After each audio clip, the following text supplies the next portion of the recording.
Who's the best coach out of the master strikers? In this video, we're going to be discussing who's the best coach when it comes to leading a team, and also who's the best coach when it comes to creating a world-class talent. If you enjoyed this video, leave a like and subscribe, but only if you enjoy though. Enough time wasted, let's get into it.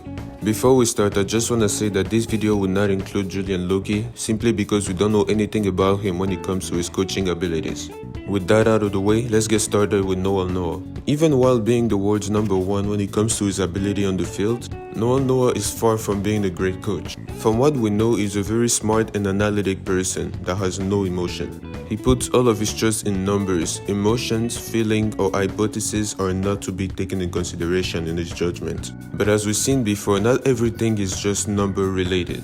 First, there are things like luck and things along those lines. You can't just decide where the ball is going to be. So while Noah's strategy does not include the what ifs, a football game is literally a succession of what ifs.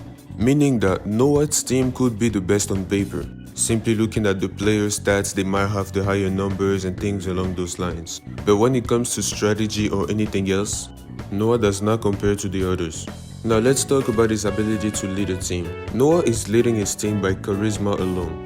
His words are simple orders based on numbers. And even when he gets on the field, all he does is shows people how it's done. He doesn't educate or leads the team, except when it comes to isagi. Basically, his players are some form of test subjects. And since Kaiser's strategy always worked, he never questioned it and let the shit go on, even though he doesn't really like Kaiser. And now that Isagi is here and Isagi is proving to be able to contest Kaiser, Noah is willing to take a risk and let them do whatever they are doing that is irrational at the moment, just to see what the result will be. To me, the neo-egoist league simply feel like a big experiment for Noah. But now when it comes to creating a world-class talent, Noah is also terrible at that. From the information we have, he doesn't even train or give any instruction to his players. He simply lets them train alone, see how the stats evolve and updates the numbers. And then when we get to the game, he simply gives you a formation based on the players with the best numbers.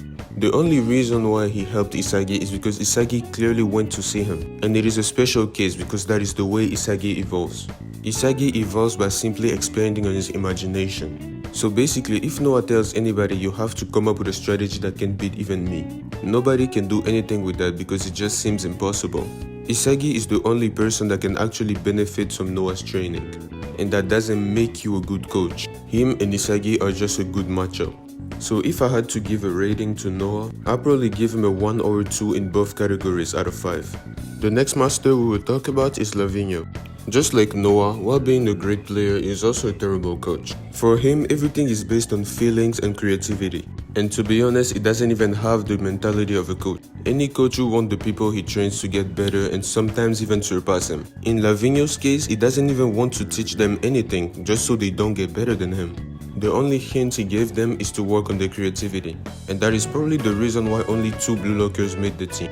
Now we need to talk about his ability to lead a team. And that section will be very easy, because he doesn't. From the information we got, it looks like he simply sends them off to go expand on their creativity and work some magic on the field. And while Barca seems like one of the most fun teams to be in, it is clearly the worst team you can go to improve as a player. Even when he was on the field, he didn't do anything to lead his team. He started by scoring a goal alone, and then next, when Noah had the ball and was about to score, he simply told his team to go and just block the goal off with their bodies. And that is the type of strategy he can come up with. Next, let's discuss his ability to create a world-class talent. This is a very hit or miss type of situation.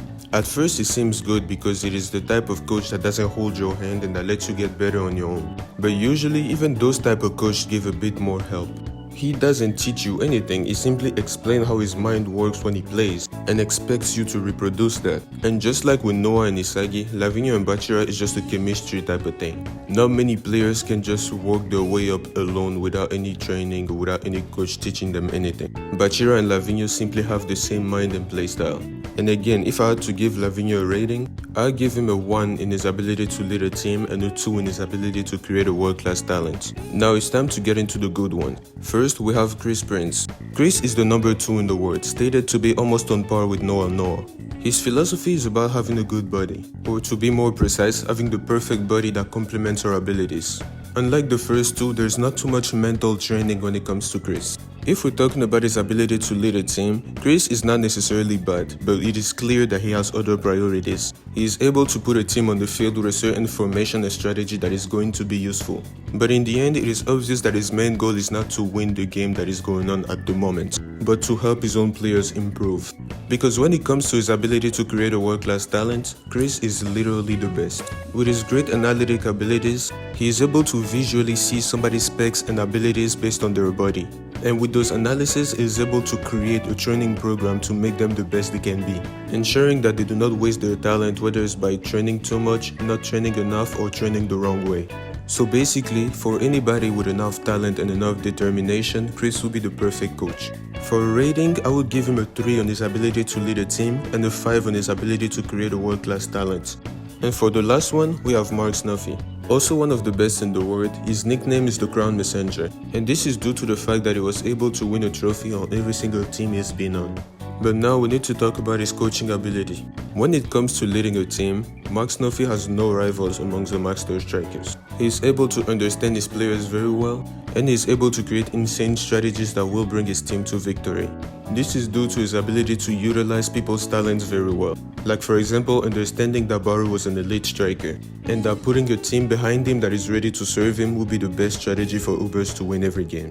He is also very nice and serious, making sure that his team is okay with his strategies, and even taking all the blame if his team was to lose with his strategy. This shows how serious he takes his own career and his players' careers. But when it comes to creating a world-class talent, there is still more to be seen. We do not know that much about how he treats his players and how he helps them evolve. But he is a very good coach and there is no doubts about this. And every good coach will at least be decent when it comes to helping his players improve. So if I had to give a rating, I would give him a 5 in his ability to lead a team and a 3 on his ability to create a world-class talent.